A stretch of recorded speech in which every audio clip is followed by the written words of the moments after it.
Myra Kessel had been mopping the lower infirmary corridor for 11 months before anyone in the palace learned her name, and even then they got it wrong. "You, orderly." Master Healer Branneth never looked up from his ledger when he wanted her. "The East Basin needs scouring before the physics students arrive." "Yes, sir." She set down the bucket and went. She had not corrected him about the orderly business in 11 months, the same way she had not corrected anyone about anything since the inquiry.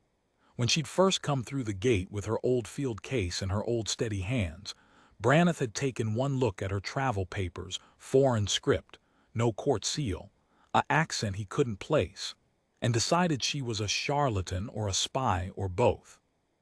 "We do not need wandering healers here," he'd told her, not unkindly, the way you'd tell a stray dog there was no food at this door. It had taken 3 weeks of scrubbing latrines on a maybe promise before he'd let her near a mop, let alone a patient. She didn't blame him for the caution. Caution was the only thing that had kept her alive once. She thought about Hollow Vale less now than she used to. Some weeks went by without the smell of it, wet stone, copper, the particular silence of 40 people not breathing finding her in the middle of scrubbing a floor. This was not one of those weeks. The basin in front of her had a hairline crack running through the porcelain, the kind that widened slow and then all at once, and she had been staring at it for longer than scouring required when the bells started. Not the meal bells, the other ones.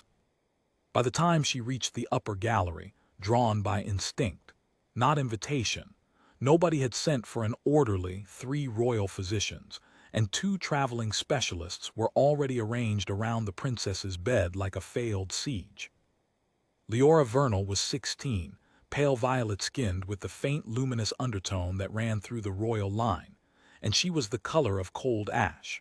Her left hand, where she'd handled the find from the old ruined dig, had gone the deep mottled blue-black of bruised fruit, and the discoloration was climbing, past the wrist, toward the elbow, while she shook in long, arrhythmic pulses that weren't quite seizure and weren't quite anything the physicians had a name for. "Anti-venom," the first specialist said.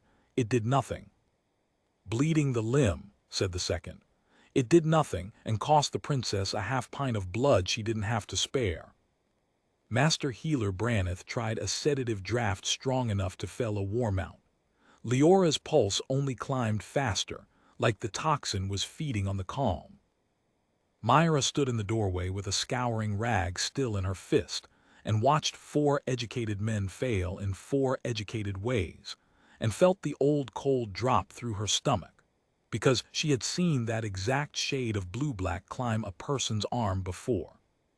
She had seen it on Corporal de Savale's hand, in a supply tent at Hollow Vale, the night the relief crate marked agricultural sample turned out to be the weaponized compound their own command had buried there a decade earlier, and forgotten to mark on any map anyone was given.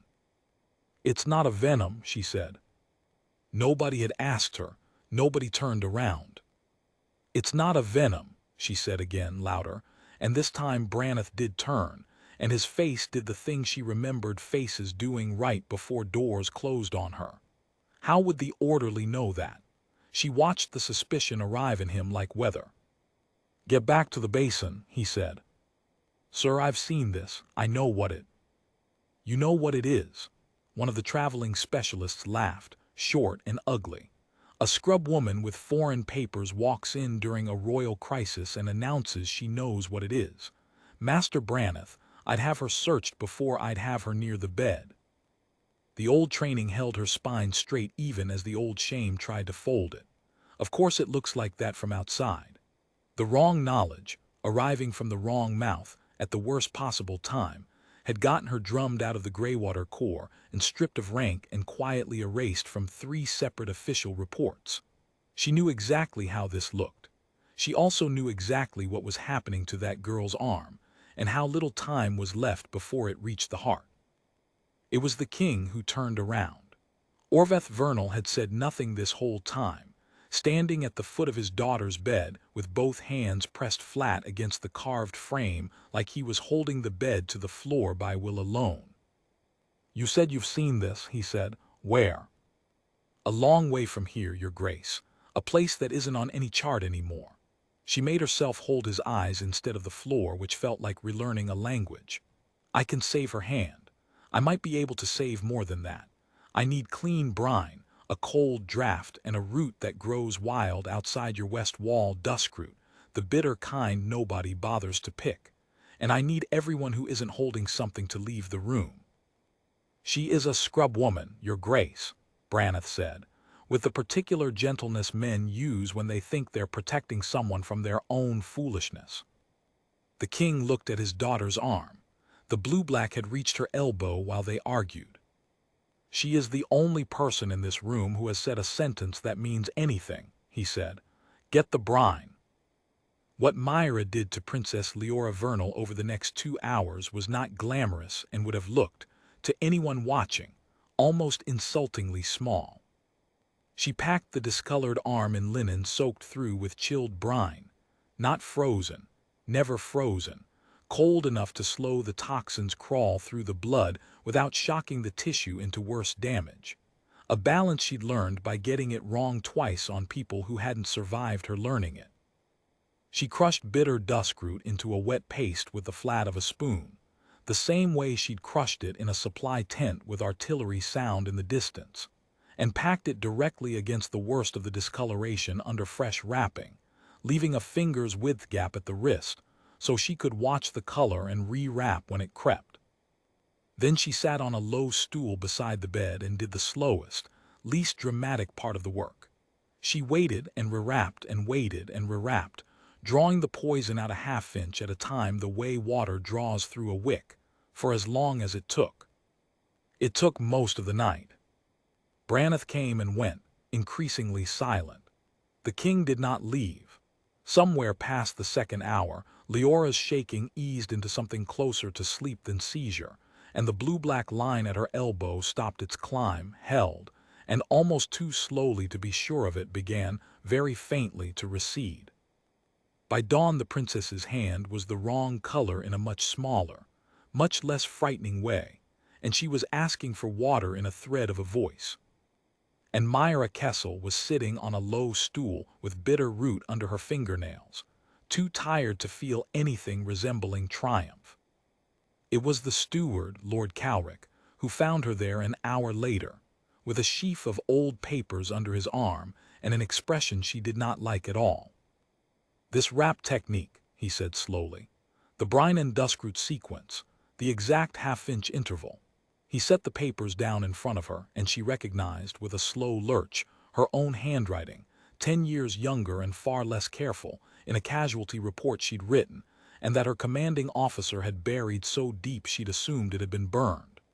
There is exactly one prior account of this technique in any record I have access to, scrubwoman. It is filed under a campaign that does not officially exist, attributed to a field medic who does not officially exist either. Her name was struck from every roll after she refused to sign a report calling 40 deaths an accident. Myra said nothing. There was nothing left in her built for lying, not after the night she'd had. They told me she died at Hollow Vale, the steward said very quietly, along with everyone else. Everyone else did, Myra said. I was the only one who got the dosage right in time. I tried to report what really happened. They decided it was simpler if I died with the rest. She looked at her hands, duskroot stain, old scar tissue, the same steady hands that hadn't shaken once all night. I've been quiet about it for a long time. It was easier.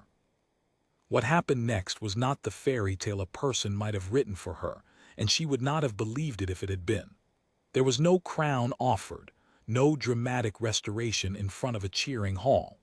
What happened was smaller and, to Myra, stranger for being so plain.